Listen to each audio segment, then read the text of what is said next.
Hello everybody, it is Era, and today we're going to talk about Wulong Fallen Dynasty. But before we do that, let's take a quick glimpse into the past of Koei Tecmo, who are the publishers alongside Team Ninja who created it. I've been a fan of the Dynasty Warriors game series ever since I started playing it on my PS2, but little did I know that the game actually started off as a 2D one-on-one fighting game, much like Tekken and Dead or Alive. It wasn't until the release of Dynasty Warriors 2 that it became a hack and slash type of game, leaving us to fight on battlefields together with allies and surrounded by enemies for us to vanquish. Dynasty Warriors 4 was, and still is, my personal favorite of the series. Unfortunately, nightmares of accepting a duel vs Lubu at Hulao Gate still remains to this day. Getting into Wulong, things have changed quite a bit. It is no longer a hack and slash game, and even though it still plays out during the same era as the Dynasty Warriors games, we are no longer playing any of the legendary soldiers of the past, but our own character. Nameless and voiceless, much like a Dark Souls game, we're simply here to help the story unfold. The combat revolves around our and enemy's spirit bar. By getting hit, blocking and dodging, we get into the red. If it gets filled up, we become defenseless for a short time, leaving us open for attack. By attacking and parrying, however, we get into the blue, letting us use our spirit for a stronger heavy attack. All enemies, including bosses, can use an attack that deals heavy damage and makes us lose morale. This always plays a sound and red color will flare up from them. If we manage to parry this attack, it deals heavy damage on their spirit, letting us get a critical attack. These are the core mechanics of combat. We can also get criticals in by sneaking in undetected. Alongside all of these martial arts, we can use throwing daggers, bows, crossbows, and wizardry spells. For example, throwing a fireball or infusing my weapon. By killing enemies, we get genuine chi, which is what we use to level up any of these elements. When we do, we get access to the tree's various kinds of spells. We can have 4 of them available for use at a time. They also scale with weapons, of course. Playing this game, it naturally happens that you die, but very much like Bloodborne, if we kill the enemy that killed us, we get everything that we lost back. I briefly mentioned morale earlier. The number above our health bar is our rank, while the number above the enemy is theirs. Engaging combat with a higher ranked enemy can be really dangerous, as you deal less damage to them, in return they deal more damage to us. Ouch. Our goal should be to be ahead or even in morale. We always get morale by defeating enemies, but also by placing these flags. The battle flag works as a save point where we can level up. At a pretty early point into the game, we get access to a safe haven between missions. Here we can interact with NPCs, but most importantly, the smith. Here we can level up our weapon and armor, but to do that we need materials, which we find hidden around the battlefield or as a reward for completing missions. Side missions are very useful for this. In most of the missions, we are joined by some of the heroes from the Three Kingdoms. To be honest, they usually end up dying or being in the way, forcing us to either resurrect them or just leave them there to their demise. In some of these side missions, we get to duel these legends. They are, in my opinion, the best optional content available, and serve as nice practice to the core mechanics of combat. These characters are not only sparring partners, we also get to know their personal sides and cutscenes throughout the game, getting small bits of their lore in the story. The English voices for almost all of them are quite bad. I swapped between English, Chinese, and Japanese in the beginning, but ended up sticking with mostly Japanese, as it just sounded the best to me. To me, their English voices will always be that of Dynasty Warriors 4, so I didn't want to ruin any of it.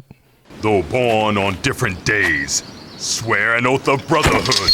And vow to die on the same year, same month, and the very same day! My brother's destiny awaits! Speaking of the story, it circles around the Black Taoist, spreading something called elixir, turning humans into various demonic beasts. No matter where we turn, there is always traces of his shady influence. The only thing that we know about the elixir is that it's gathered from an elixir field in humans. From start to finish, it's all about this elixir. Some bosses are consuming it out of their own free will in order to get stronger, but some get this forced into them. Whatever be the case, it turns them to a demonic version of themselves and changes their appearance. In the beginning, there is a cutscene mentioning the first emperor of the Qin that lusted for immortality. Ever since then, the elixir has haunted the lands of the Three Kingdoms. My best guess is that the Black Taoist could be this emperor. But as we learn later, only the elixir field of a descendant of the dragons may prove sufficient, giving us the only reasoning behind why the Black Taoist is so obsessed with the blindfolded boy that saves us at the very start of the game. As we keep clearing out every battlefield of demons, killing all bosses in our way, we get to what is, in my opinion, the start of the peak of the game. It's Lubu! Lubu's come to destroy us!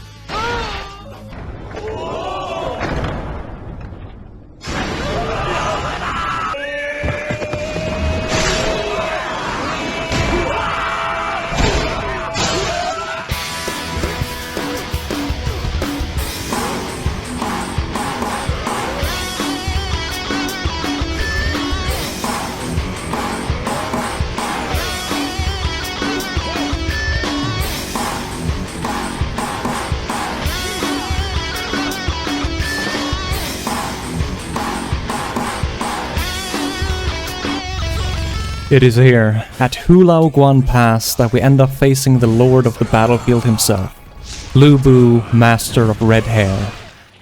This is the best boss in Wulong, hands down. We start off fighting him mounted, then to knock him off to truly get a taste of his battle prowess. He shoots volleys of arrows with each shot of his bow, delivering devastating combos with his halberd, transitioning into attacks that one-shotted me if I didn't manage to dodge or parry them. When he gets to half-ish HP, he mounts up on Red Hair again. After knocking him off this time, he starts to mix up his attacks, firing 2 volleys in a row instead of 1, and following his lunge attack with a very fast combo. He got me real good a couple of times, but it always felt doable. With some practice, I finally managed to defeat him, but he didn't leave without one last show of utter might. Liu Bu has escaped! Rush to Luoyang!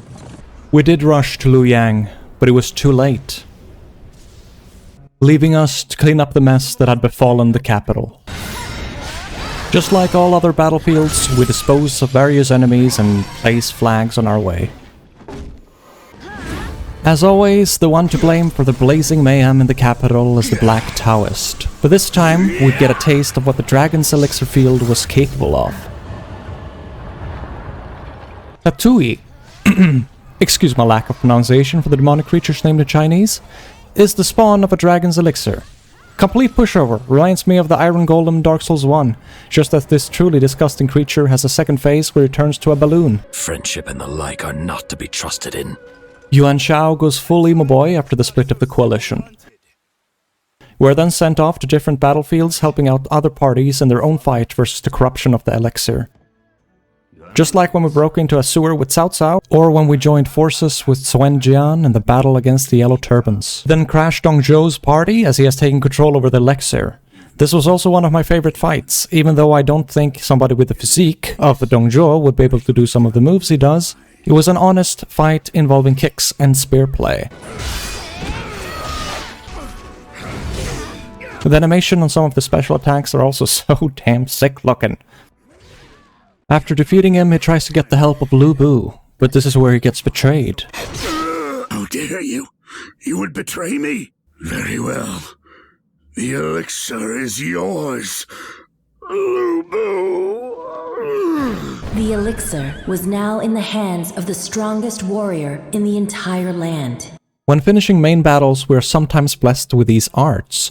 I really liked how they did all of these, and would have loved to see more, making the not-so-interesting story parts flow a bit better in transitions to our next objectives.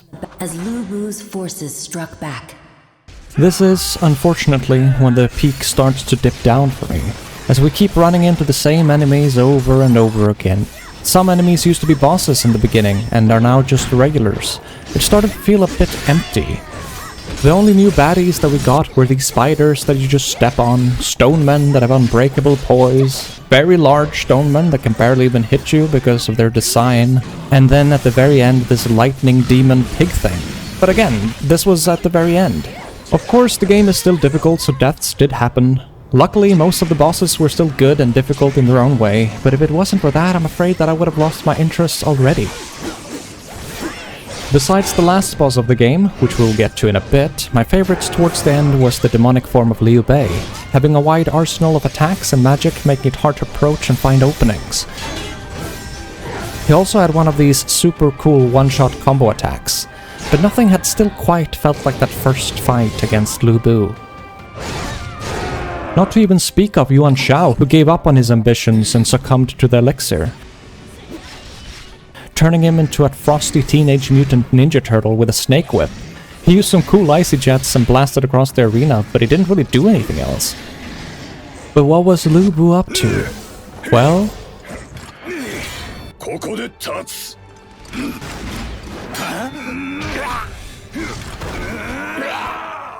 maybe if it wasn't for us coming in, Lu Bu would have ended it.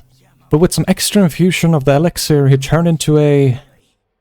flame centaur? This time around I killed him on my first try. Even though it got down to the wire, he didn't at all live up to my expectations. I was disappointed. The most difficult thing I did after that was trying to deal with this duo of Demon Siren and Demon Croc, who proved very deadly.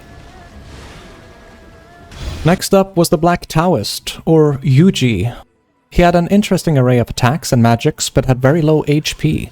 I did catch a scratch here and there, but it wasn't anything too bad. Perhaps the game was easier, or had I just simply gotten a lot better?